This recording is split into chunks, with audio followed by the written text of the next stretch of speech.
My name is Alan. I stand here, a man adrift in his late 30s, needing some perspective on the ruin of my life. For over a decade, I believed I was building a future, brick by painful brick, alongside the woman I loved and married. I am 38 years old and my wife is 32, a gap that never felt like an issue until the foundations started to crack. We've been interwoven for over 10 years, 7 of those bound by marriage, and now by 2 beautiful, bewildering children who are the sole reason I haven't fractured completely. The complexity of our world was always layered. I grew up entrenched in the American ethos, while she carried the subtle, persistent traditions of Japan. We thought our differences were complementary, a fusion of pragmatism and grace. But in the crucible of real life, those differences became friction points, creating heat we couldn't dissipate. Our relationship, always passionate, grew perpetually rocky, particularly after the seismic shift of having children. The arrival of our son and daughter brought not just joy, but an unyielding stress that compressed our time, our energy, and our patience. The small arguments, those tiny daily verbal barbs, didn't disappear after they were born. They simply built up, silent and corrosive, like rust on an unseen support beam. We were too tired to fight well, and too exhausted to communicate with kindness. We just let the stress compound, assuming it was a normal phase of parenthood that we would eventually climb out of. The emotional weight was simply too much for us to bear together. My ambition, which I once thought was a source of pride for her, became a point of contempt. I bring in around $50,000 a year, a respectable but tight salary, while pouring every spare moment into a side business. It's been years of work, of late nights and early mornings, always operating at break, even always on the precipice of potential success. I saw the upside, the possibility of financial freedom and true time flexibility for our family. This vision, which fueled me, became the great divider between us. She wanted me to abandon the risk, to move into the perceived safety of real estate. A steady path, predictable income, less emotional investment. I stubbornly resisted. I had invested years of my life and spirit into my business. To quit felt like admitting defeat, both professionally and personally. I genuinely believed that if I could just make this work, the reward would justify the endless sacrifices we were both making now.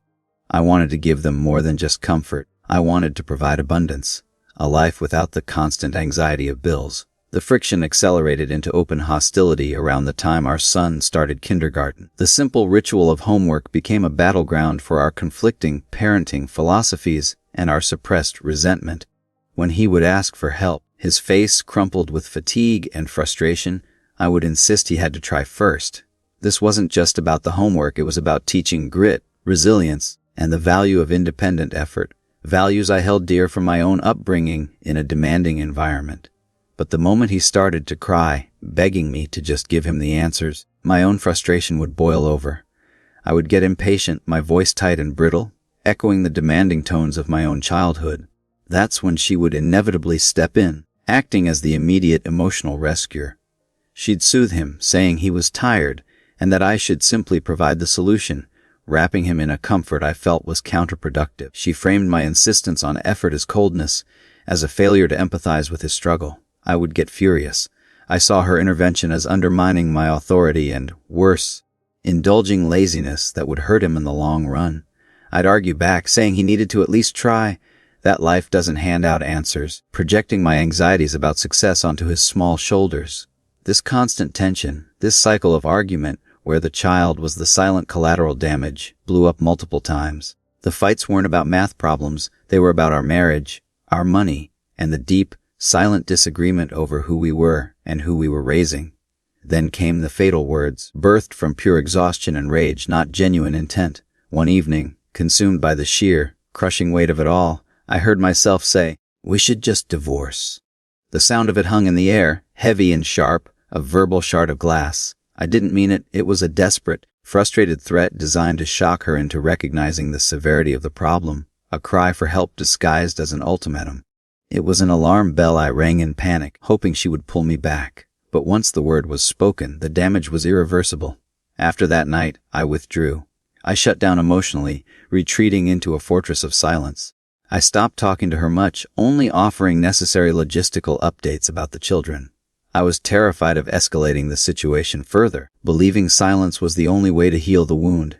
In my mind, this was tactical. I was trying to focus on improving, working harder, trying to solve the business problem, thinking about getting a better, higher paying job. I believed that action, results, and demonstrable success were the only language she would respect, the only way to fix the mess I had created with my careless words. I thought that by becoming quiet, the tension would cool off. I was trying to save us by working, not by talking, and that was perhaps my greatest miscalculation. 2 long, quiet months passed, a vacuum of communication that she interpreted as abandonment. The atmosphere in the house was thick, suffocating. We moved around each other like ghosts, avoiding eye contact, keeping our conversations clipped and functional. It was a silence filled with unspoken accusations and mounting despair. I was convinced I was giving her space. She was convinced I was walking away. Then, the universe delivered its cold, hard truth via a digital notification. I saw her phone light up on the kitchen counter, an insidious banner of text flashing across the screen from some unknown contact. The message was simple, yet it stopped my heart. The guy was calling her cutie. The casual intimacy of the word, the unexpected softness directed at my wife from a stranger, sent a spike of pure, primal panic through me. The blood drained from my face, and the room seemed to tilt slightly. That night, I knew I couldn't delay the inevitable. I told her we needed to talk, a phrase that had long lost its conjugal warmth, sounding now like an accusation. To my utter shock, she beat me to the punch. She brought up the word divorcee, but she delivered it flatly, devoid of the panic or rage that had accompanied my own utterance 2 months prior. It was a statement of fact, not a threat. Yes, I said immediately, the word escaping before my mind could catch up, desperate to take it back. But I don't actually want a divorce. The confusion that crossed her face was genuine, or so I believed then. She said she needed time to process, to think about what I had just said. The moment of truth arrived, ugly and forced. I ended up asking about the guy, forcing myself to use the most neutral possible tone, trying to mask the tremor of fear that ran through me. She dismissed him instantly. He was just someone she was talking to, a customer from work, a harmless acquaintance she occasionally chatted with. But the defense was too quick, too smooth, too practiced. I knew, with the sickening certainty that only a betrayed spouse understands, that it was already much, much more. The quiet chasm that had opened between us had been filled by someone else's voice, someone else's attention. The truth followed, a slow motion car crash of admissions. Eventually, she broke down the wall, telling me she was already emotionally detached and was ready to move forward with the divorce. Her words were a chilling confirmation that my 2 months of self-imposed silence and work-focused withdrawal had been interpreted exactly as I had feared, as a sign I was done with her. With yes, I was immediately contrite. I told her I was profoundly sorry for everything I had said and done, especially the awful word I had tossed out in anger. I pleaded with her, telling her I wanted to try again, desperate to save the marriage, particularly for the sake of our children who deserved a whole family. I explained that when I said I wanted a divorce, it wasn't real. It was a toxic blend of stress, fatigue, and frustration speaking, a momentary lapse of sanity. She cried, but her tears weren't for reconciliation. They were for her own perceived failures and her subsequent relief at finding an exit. She said she had tried for months and years to change me, to make me a better father, in her eyes, to make me more present and less obsessed with my screen. But, she accused, I never changed. She said when I ignored her for months after my outburst, she truly believed I had checked out and was done with her and the marriage entirely. That silence, I realized with brutal clarity, was my formal goodbye in her mind, a communication gap I could never cross. I tried to explain my perspective, a desperate attempt to defend my actions. I needed to pull back, I argued, because the tension was killing us both, and I was trying to cool things off and work on myself internally. It wasn't abandonment, it was a retreat to focus on action over argument. I wanted to show her results, financial success, a stable future, not just empty promises and talk. I needed her to understand that my work was for the family, not against it, a sacrifice I made out of love. In a desperate, ill-advised maneuver, I tried to turn the emotional tables. I argued that her own behavior was far from perfect. I reminded her that she would often verbally abuse our son, screaming, saying that she didn't want him and that he should disappear. The memory was sharp and ugly, something I had buried because it was too painful to confront, but now I weaponized it. I told her that she probably said those horrific things out of stress and didn't mean it, exactly like when I had said I wanted a divorce. I was trying to establish a moral equivalence, an excuse for us both, a way back to common ground built on mutual failure. But the tactic fell flat, sinking into the silence between us. The pain of her own words hanging in the air felt different, less forgivable, even though I knew the immense pressure of motherhood and stress, and the isolation she must have felt. The conversation circled back, inevitably, to the new man. I asked about him again, my voice thick with emotion. She maintained the lie they hadn't done anything physical. She insisted their relationship was purely platonic and emotional. I knew, deep down, that this was a fiction. The emotional detachment, the secrecy, the late nights, it all screamed infidelity, contradicting every logical bone in my body. The final, heartbreaking confirmation came one night when she arrived home at 3 o'clock in the morning, smelling faintly of cheap perfume and stale alcohol, claiming she'd been at an after-work party. She denied everything, holding my gaze with cold certainty, the practiced denial cutting me to the core. I lost control. I demanded to see her messages, wanting undeniable proof, wanting the brutal clarity that would end the agonizing uncertainty. That's when she delivered the final blow. She would only show me her phone if I promised, definitively, to go through with the divorce paperwork. That condition, that ultimate demand, shattered me completely. It was the moment I realized I had zero leverage. It was the clearest sign I needed. She wasn't negotiating a marriage. She was purchasing her freedom at the cost of my dignity and our family's future. It was crystal clear she was emotionally and perhaps physically moved on. The realization was a crushing physical weight, a cold certainty settling in my bones. In a moment of pure, blinding pain, I lashed out with the most devastating threat I could muster. I told her that if she was with him, if this betrayal was real, then I was leaving. I would move to another state, disappear completely. Let the new guy take care of her and the kids, I spat. Let him step into the life I had struggled for 10 years to build. Let him deal with the financial pressures and the emotional strain of parenthood. Her reaction was complex. She looked genuinely shocked, asking how I could just leave the children like that. That moment of clarity, her own hypocrisy, was overwhelming. I had been working 6 days a week, never taking personal time, just trying to make the business work so we could all live better. And now she was questioning my commitment. My whole world felt upside down. I was so overwhelmed, so hollowed out, that I truly wanted to simply vanish and leave the wreckage behind, to escape the crushing responsibility.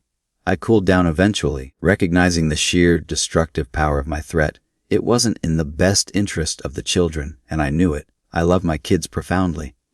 Their growth, their humor, their easy, unconditional love for me. It is the only pure thing left in my existence. I enjoy being a father more than anything, and the thought of providing them with stability, love, and a better life is the only goal that still feels real. They are my anchors in this storm. I asked her one last time if she would reconsider, if we could go back, if we could try counseling again. She simply reiterated that she didn't feel that way anymore. The intimate, physical connection, the chemistry, the desire, it was gone. She didn't see me as someone she wanted to be intimate with. That felt like a final, public execution of my role as her husband, a rejection of my whole self. So now, I am stuck in a miserable limbo. We still live under the same roof, in a house that feels less like a home and more like a shared prison cell. We barely communicate unless the discussion revolves directly around the children's schedules or needs. Every interaction is transactional, hollowed out of all emotion, meticulously polite but utterly cold. The feelings I harbor are a toxic cocktail of anger, bitterness, and deep resentment. I hate feeling this way, yet it is all that sustains me, the energy of my pain.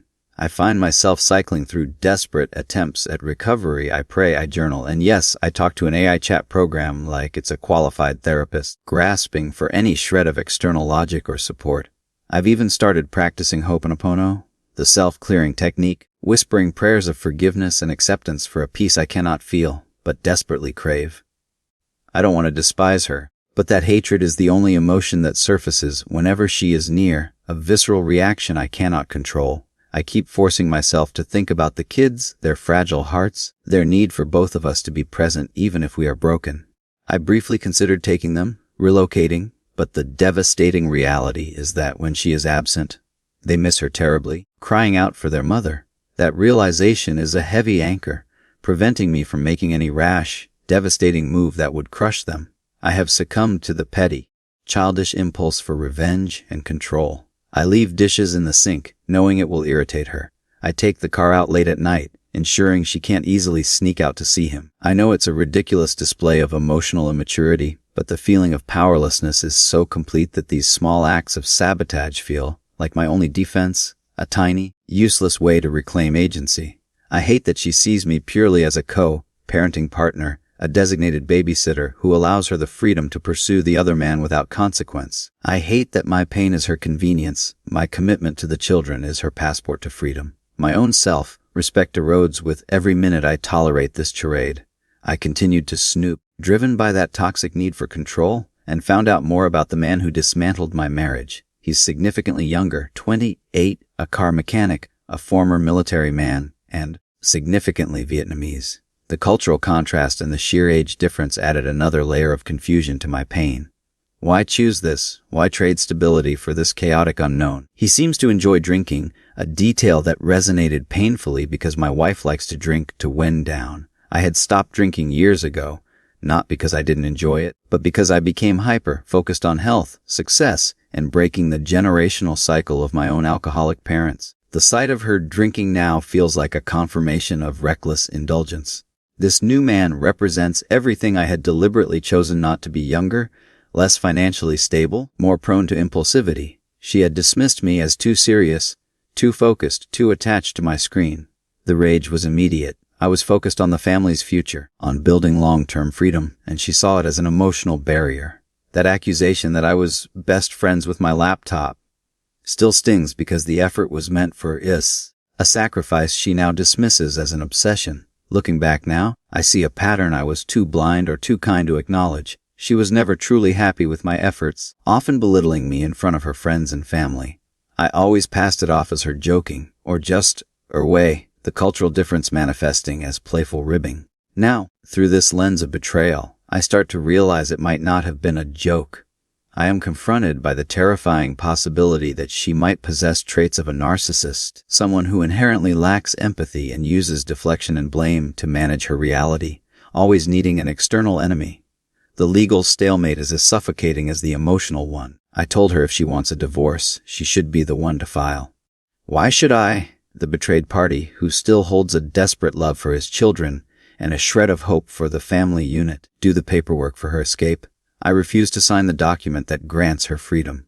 The truth is, neither of us can realistically afford to live separately. Her part-time retail job, though stable, won't cover rent alone. My income, while steady, cannot stretch to cover the mortgage rent of our current home and secure a second dwelling for myself, especially with my business still at break even. The financial handcuffs are the tightest bonds we share now, forcing us into this agonizing proximity. My nightly routine remains a destructive spiral. I go through her phone when she's in the shower, hating myself with every swipe. The sheer self-loathing I feel during those moments is crushing. But reading their texts, seeing the vulgarity, the planning, the sheer disrespect for my existence somehow gives me a raw, painful sense of knowingness, a brief hit of twisted control.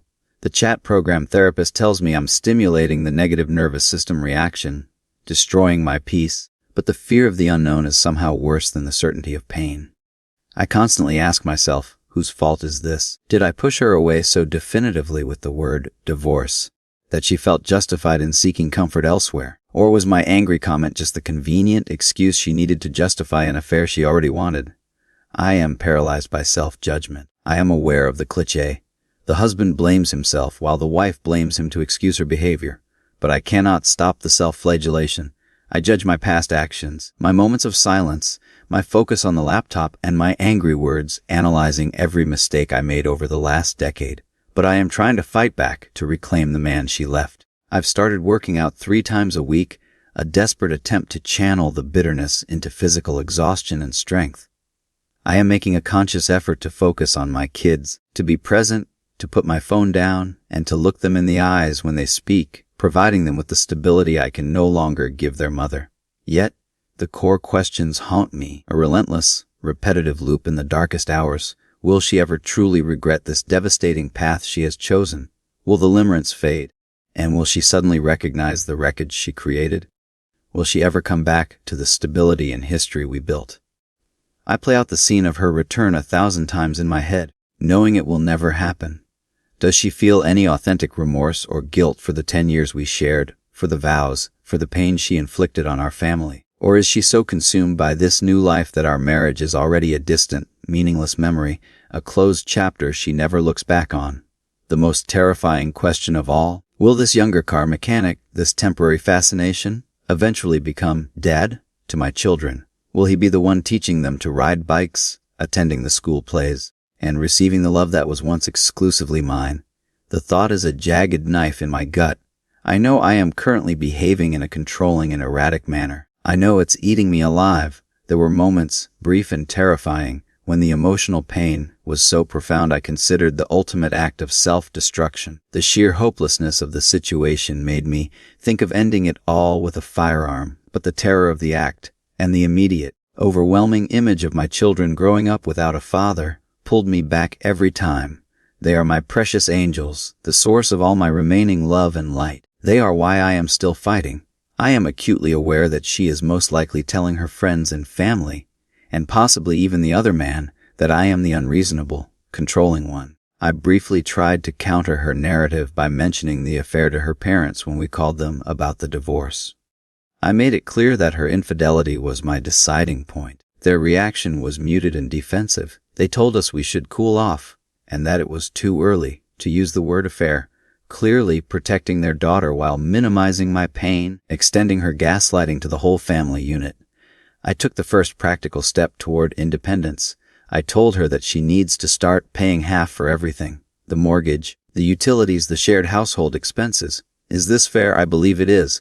She works 3 to 4 days a week at a stable retail job. She contributes to the family income, and she is the one seeking to dismantle the partnership. She must now bear the financial burden of her decision. I am standing here, broken but determined, asking for a clear view of the road ahead. If you have navigated this absolute hell, this cohabitation nightmare, this financial trap, what did you do? What is the correct path forward when every emotional and logistical choice feels like quicksand? I cannot tell if I am fighting for the last vestiges of my family or simply sinking deeper into a miserable, unresolvable state of drowning. I need a clear directive, a north star, before the chaos consumes me entirely, before I lose myself completely in this agonizing space. I need a way to stabilize the present and build a foundation for the future, knowing that my children are the only prize worth winning. The fight for myself begins now, whether she is here or not, whether the business succeeds or not. My survival is tied to the stability I can offer them. The agony of the waiting, the constant awareness of her betrayal under my own roof, is a form of torture I wouldn't wish on anyone. Yet the work continues, the workouts persist, and the love for my children remains the one undeniable, unbroken truth. I just need to know how to keep breathing until the light returns. I just need the strength to walk away, one slow step at a time, protecting the fragile hope of a peaceful tomorrow for my kids. This is my life now, an agonizing, silent war being fought within the walls of a broken home. I will not quit, but I desperately need guidance to win the battle for my soul.